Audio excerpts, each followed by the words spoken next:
So these fish are all getting along very well. They're all very healthy. They're not fat, they're not skinny. They're all friends. And it's looking really, really good. So it's time for a service.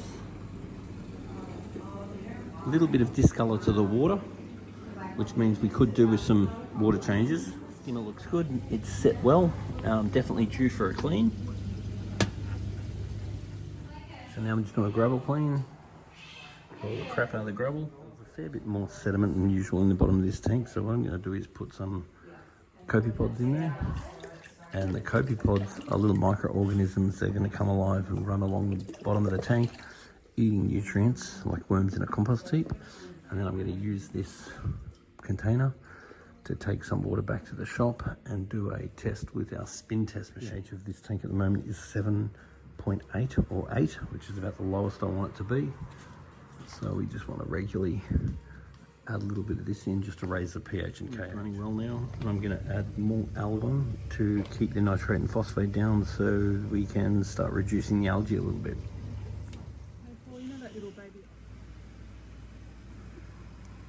Because the nitrate's a little bit high and there is a fair bit of sediment in the sand, I'm going to do an extra water change. So there's starting to be a lot of waste in the back of this tank that I need to systematically remove, otherwise nitrates and phosphates will increase and algae will go up. Now this was a quarantine tank for a saltwater fish tank, and we've just got to hope that this doesn't suffer from the quarantine curse. Now what the quarantine curse is so often I'll be involved in a saltwater aquarium like this one, or the one that this quarantine tank normally supports, and the quarantine tank is the saltwater tank is absolutely beautiful, and all the fish are very healthy, and they do not need a quarantine tank because all the fish are loving it.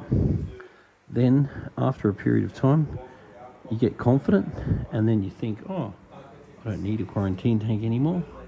Then you go and convert the quarantine tank into a fish tank, so the quarantine tank is no longer available as a quarantine tank, and then somehow that's when you end up getting a disease in your main tank.